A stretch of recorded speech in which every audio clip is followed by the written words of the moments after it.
ദൈവനാമം മഹത്വപ്പെടട്ടെ. കർത്താവിൽ പ്രിയ വിശ്വാസികളുടെ സമൂഹമേ, നിങ്ങൾക്കേവർക്കും വീണ്ടും വരുമെന്ന് അരുളിച്ചെയ്തവനായ കർത്താവായ യേശു ക്രിസ്തുവിൻ്റെ നാമത്തിൽ പ്രഭാത വചനത്തിലേക്ക് വിനീതമായി സ്വാഗതം ചെയ്യുന്നു. ഇന്ന് വിഷയമായി കൊണ്ടുവന്നിരിക്കുന്നത് ഞാൻ തന്നെ വഴിയും സത്യവും ജീവനും ആകുന്നു. വിശുദ്ധ യോഹന്നാൻ ശ്ലീഹായുടെ രക്ഷാസുവിശേഷം 14-ാം അധ്യായം 6-ാം വാക്യം നോക്കുമ്പോൾ അതിൽ പ്രകാരം പറയുന്നു, ഞാൻ തന്നെ വഴിയും സത്യവും ജീവനുമാകുന്നു, ഞാൻ മുഖാന്തരമല്ലാതെ ആരും പിതാവിൻ്റെ അടുക്കൽ എത്തുകയില്ല. മാളിക മുകളിൽ വെച്ചുള്ള പ്രസാഭക്ഷണം കഴിച്ച ശേഷം യേശു ഹൃദയം തുറന്ന് ശിഷ്യന്മാരുമായി സംസാരിക്കുന്ന ഭാഗമാണ് നാം വായിച്ചത്. ഈ സംഭാഷണം യോഹന്നാന്റെ സുവിശേഷത്തിൽ മാത്രമേ രേഖപ്പെടുത്തിയിട്ടുള്ളൂ. ശിഷ്യന്മാരെ ധൈര്യപ്പെടുത്തിക്കൊണ്ടും സമാധാനപ്പെടുത്തിക്കൊണ്ടും ആണ് യേശു അവരോട് സംസാരിക്കുന്നത്. യേശു അവർക്ക് ഉറപ്പ് കൊടുക്കുകയാണ് ഇവിടെ. ഞാൻ തന്നെ വഴിയും സത്യവും ജീവനുമാകുന്നു, ഞാൻ മുഖാന്തരമല്ലാതെ ആരും പിതാവിൻ്റെ അടുക്കൽ എത്തുകയില്ല എന്നാണ് ഇവിടെ എടുത്ത് പറയുന്നത്. എൻ്റെ പിതാവിൻ്റെ ഭവനത്തിൽ അനേക വാസസ്ഥലങ്ങളുണ്ട്, ഇല്ലായിരുന്നുവെങ്കിൽ ഞാൻ നിങ്ങളോട് പറയുമായിരുന്നു, ഞാൻ നിങ്ങൾക്ക് സ്ഥലം ഒരുക്കിയാൽ ഞാൻ ഇരിക്കുന്നിടത്ത് നിങ്ങൾ ഇരിക്കുവാൻ വേണ്ടി ഞാൻ പിന്നെയും വന്ന് നിങ്ങളെ എൻ്റെ അടുക്കൽ ചേർത്തുകൊള്ളും എന്ന് ആണ് ഇവിടെ എടുത്തു പറയുന്നത്.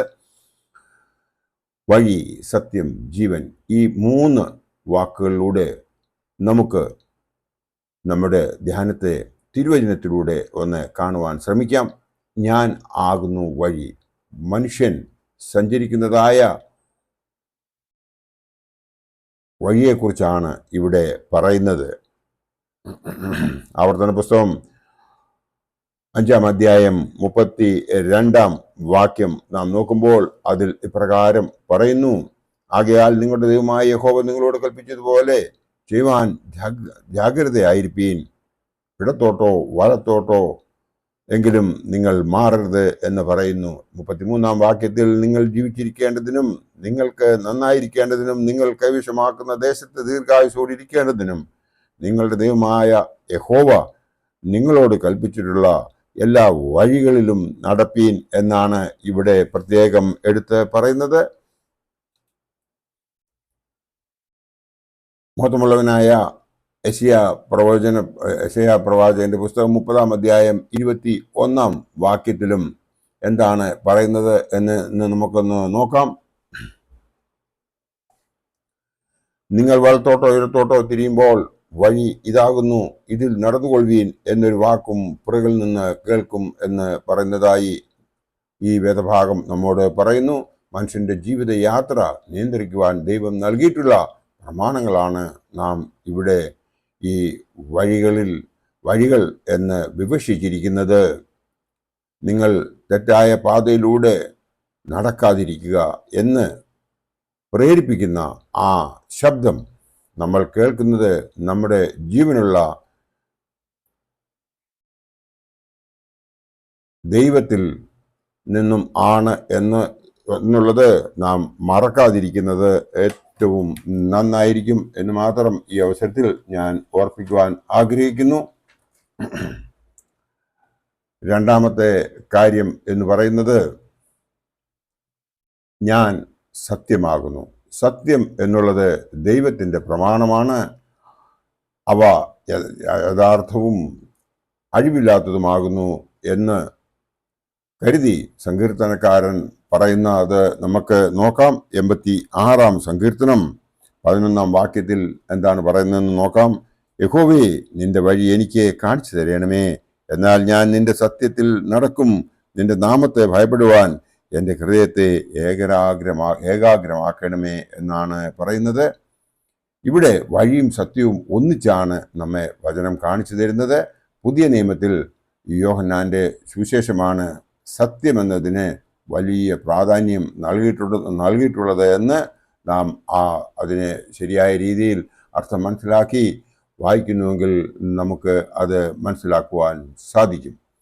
3ാമത്തെ കാര്യം എന്ന് പറയുന്നത് ഞാൻ ജീവൻ ആകുന്നു. ഏദൻ തോട്ടത്തിൽ ജീവവൃക്ഷം ഉണ്ടായിരുന്നു. അതിൽ നിന്ന് പറിച്ച് ഭക്ഷിച്ച് എന്നേക്കും പാപത്തിൽ ജീവിക്കുവാൻ ഇടയാകാതിരിപ്പാനായി ആദാമിനെയും ഹവ്വായെയും തോട്ടത്തിൽ നിന്നും പുറത്താക്കി നമ്മെ വീണ്ടെടുത്ത കർത്താവ് തന്നെ ആയിരുന്നു ജീവന്റെ വൃക്ഷം. അതുകൊണ്ട് കർത്താവ് നമ്മുടെ ജീവൻ ആയി തീർന്നിരിക്കുന്നു. അവിടുന്ന് മനുഷ്യനായി ജനിച്ചതും കാൽവറിയിൽ നമുക്കായി മരിച്ചുയർത്തെഴുന്നേറ്റതും നമ്മുടെ സമൃദ്ധമായ ജീവൻ നമുക്ക് നൽകുന്നതിന് വേണ്ടിയാണ് എന്നുള്ള വിവരം നാം ഒരിക്കലും മറക്കരുത്.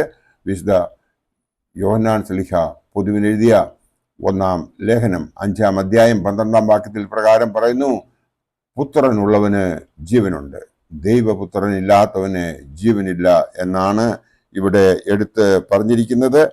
നാം മനസ്സിലാക്കേണ്ടതായ കാര്യം എന്തെന്ന് ചോദിച്ചാൽ, ഇന്ന് നമ്മുടെ ഉള്ളിൽ ദൈവമുണ്ടോ എന്ന് നമ്മോട് തന്നെ ചോദിക്കേണ്ടിയിരിക്കുന്നു. ഇന്നത്തെ നമ്മുടെ ആത്മീയ അവസ്ഥ എന്ത്? യേശു നമ്മുടെ അടുത്തേക്ക് കടന്നു വരാൻ നാം അനുവദിച്ചുവോ? യേശു നമ്മുടെ ജീവിതത്തിലേക്ക് കടന്ന് വന്നാൽ നമ്മുടെ ജീവിതത്തിൽ വലിയ മാറ്റം സംഭവിക്കും എന്നുള്ളതിന് യാതൊരു സംശയവുമില്ല. ആത്മീയ ചൈതന്യം ഉള്ളതായിത്തീരും. യാതൊരു മാറ്റവും അതിൽ ഉണ്ടാകുകയില്ല. കാരണവാനായ ദൈവം നമ്മുടെ ജീവിതത്തിൽ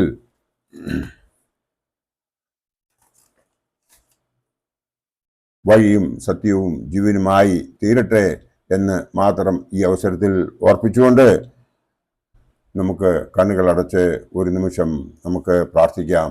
കാരുണ്യവാനായ കർത്താവേ, സ്വർഗീയപിതാവേ, ഞാൻ തന്നെ വഴിയും സത്യവും ജീവനുമാകുന്നുവെന്ന് ഞങ്ങളെ പഠിപ്പിച്ച നാഥ, ഞങ്ങളോട് കരുണ തോന്നണമേ, ഞങ്ങളെ കടാക്ഷിക്കണമേ, ഞങ്ങളോട് കൃപ തോന്നണമേ. നീ കാണിച്ചു തന്നിട്ടുള്ള വഴികളിലൂടെ സഞ്ചരിപ്പാൻ ഞങ്ങളുടെ മനസ്സുകളെ തുറക്കണമേ. ഈ ആത്മീയ കൂട്ടായ്മയ്ക്ക് നീ വഴികാട്ടി ആയിത്തീരണമേ.